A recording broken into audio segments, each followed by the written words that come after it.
Hello, everyone. I would like to give you a bit of a belated welcome to our 21st century. We still have 81 years, so it's not too late to give a bit of an introduction of why the times we live in right now are very special. So, humanity's future is currently being challenged in completely different ways. We've always had poverty, we've always had inequality, we've always had many of the problems we still have to varying extents. But what we didn't used to have is technologies that are just making our lives different in every single way. I mean, we can argue that technologies have been wonderful. If you read for psychologists and thinkers like Steven Pinker, for example, we are living in a time when humanity is doing really great right now, actually. We are living much longer, we are healthier, we communicate in the speed of split seconds.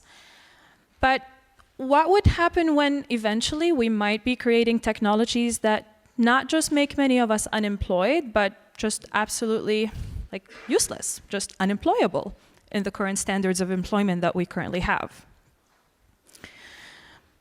Another thing we are doing right now, I mean, again, thanks to our great minds that have manufactured a lot and that have changed the world so beautifully in so many ways, we managed to use up the resources that the Earth has provided in pretty massive ways, and we have managed to create some climate crises that have never been seen before.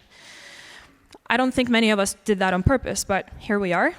And we are now facing crises, especially in certain parts of the world where we are already, I mean, it was 38 degrees in Germany yesterday. Come on, it's Berlin. So what would happen when droughts and when fires and when natural disasters take over in certain parts of the world and in parts that are currently seemingly very safe from climate crises? What would happen to people who lose all the resources in their environment that are needed for survival? Where would they go? If we think we have a refugee crisis now, let's just think a few years ahead and think of where this could lead us. So actually, currently in the world, more than 24% of the current global population lives in fragile contexts. What that means is that 24% of people right now in the world live in countries where governments are unwilling or unable to provide the majority of the citizens with basic services. This number is expected to increase to 3.3 billion human beings by 2050. That's not even that far ahead in the future. Many of us might be alive by then. And we will be living in a world where 3.3 billion of us are living in countries where they cannot access basic services. I'm not even talking about people living in countries where basic services are available, but not to most people. I'm not even talking about people who are disadvantaged in countries like Germany. So let's think about what that means for a second for humanity. We clearly need new approaches. I mean, the way we are running our global systems right now is probably not going to get us so close to really solving those major grand societal challenges that we are facing. Many of us, unfortunately, I mean, partially unfortunately, we think that we are saving the world by helping in supporting people's basic physiological needs, giving people food, shelter, warmth, a blanket, a tent. By that, we think that we did something great. And not saying it's not good, but it's also very short term.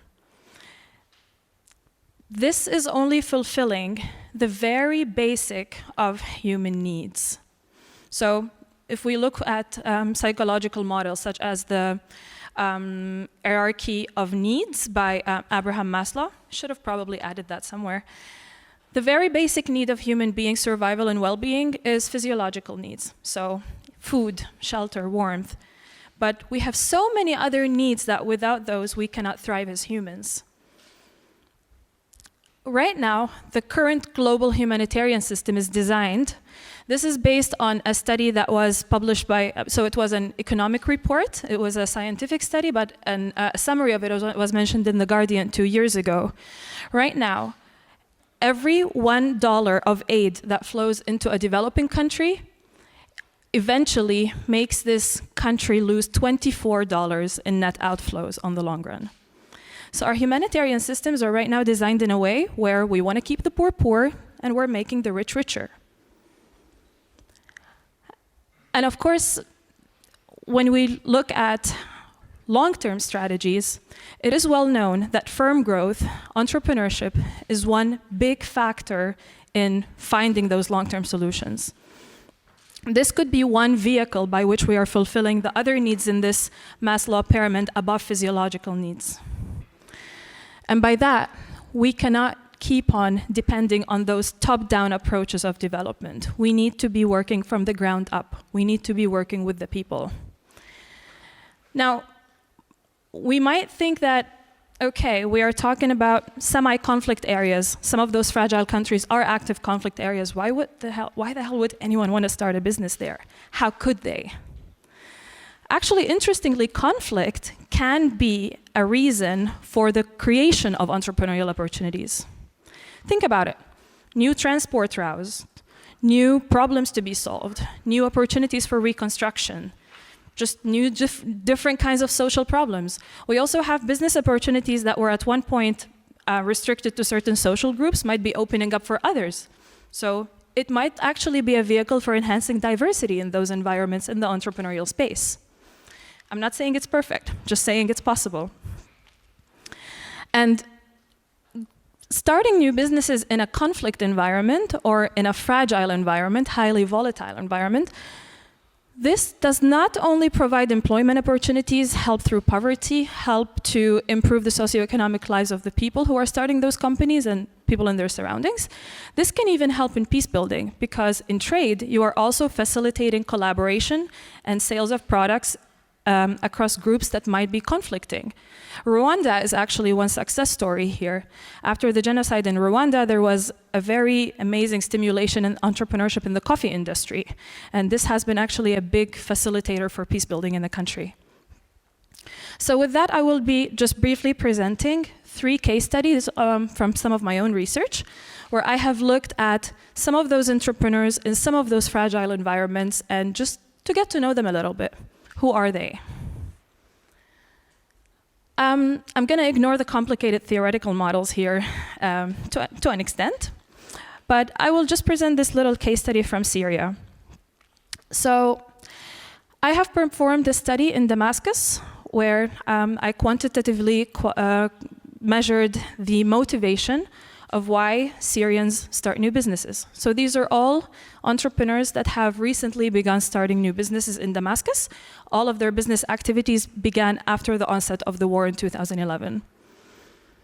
I looked at their motivation to start a business from the perspective of intrinsic motivational factors, so internal characteristics, person-related factors such as their attitudes, their ambitions, their needs, and also in terms of how they see the environment, how they perceive the support they can receive, how they perceive their political environments, their economic environments, the culture around them. What's interesting, in the end I narrowed it down to 4 categories of entrepreneurial motivation, but the motivational factor, which explains the majority of their motivation, so the major factor that I have pinpointed in this study is actually very intrinsic. So it seems that self-realization, that means the desire to be creative, to achieve something, to improve oneself, that seemed to be the dominating motivational factors of the Syrians in the study to start new businesses. This is actually quite a positive finding in a way, where if we look at, for example, the self-determination theory in psychology, when we are talking about intrinsic factors, intrinsic motivation, so when I'm doing something, whatever behavior it is, when I'm autonomously motivated to do that, there are much higher chances of success, of higher performance, of better outcomes than if I'm somehow forced to or externally influenced to do it. So that's fairly a good thing, that people intrinsically seem to be motivated to start new businesses, also in Syria. Another study that is currently in progress, this study covers a few countries across sub-Saharan Africa, which are all classified as highly fragile based on various indices. Here we are looking at various personality characteristics and how they can contribute to behaviors that are associated with higher success of startup founders. So entrepreneurial behaviors here are things like seeking mentoring, building your skills, finding new opportunities, opportunity recognition, and managerial behaviors here are more like developing long-term business strategies, managing your finances properly, doing marketing for your products, etc. So we have actually so far found out that a few of these personality characteristics seem to be highly correlated with specific behaviors in the entrepreneurs in the sample. Conscientiousness here, it means basically, it encompasses a lot of other smaller personality traits, such as diligence, working hard, being a go-getter, getting things done. And agreeableness is being very friendly, trusting, being able to work with others easily. And so these two seem to be characteristics that are very highly associated with both types of behaviors that can be associated with entrepreneurial success. This can have a lot of implications. I mean, this could help organize teams of entrepreneurs together with compatible personality traits and somehow making sure that people in an entrepreneurial team have all the kind of characteristics important to perform certain behaviors. This could help us in assigning certain tasks to entrepreneurs, or at least inspiring that. It could lead to many different ways, to many different positive implications. The last one I wanted to briefly present, this was a study in Pakistan. And here we are using internationalization of a company as a proxy or as an indicator of success. If you, as a small startup, are already internationalizing your operations, usually that means that you're not doing so bad as a startup. And so we are also looking at mindset and like internal cognitive orientations. Entrepreneurial orientation is a very well-established measure here that we looked at, which is associated with internationalization. So we have here actually found out that Pakistanis in the sample show very comparable levels of innovativeness and proactivity with German entrepreneurs. The study was replicated in Berlin and in Lahore and Karachi in Pakistan. And Pakistanis actually show even higher levels of international behavior compared to the German counterparts in the study, even though they have less international knowledge and they have less international cognition. We found that interesting because they seem to have less resources, less knowledge of how to go global, but they are doing it anyway to a higher extent than others who actually know more. So what does this all tell us? This gives us a bit of hope, right? That we are looking at the intrinsic characteristics of entrepreneurs living in much more challenged environments than Germany, I would argue, and who still have a lot of what it takes that can make them be successful, whether it's they have the right type of motivation, the right type of personality characteristics, they're exhibiting the right behaviors. But if the systems are not allowing them to thrive, are they actually going to? And how long-term is their survival? Unfortunately, even most of us who work in encouraging entrepreneurship in more disadvantaged areas of the world, in more fragile areas of the world, even most of us do so without actually engaging those entrepreneurs in this process. We just come and tell them what we think they should do. And not just that, our system currently even are contributing to the exacerbation of the fragility in those countries. So I'm just going to give two little examples. I don't want to end this up on a very depressing note, but I think I'm doing a bad job at that.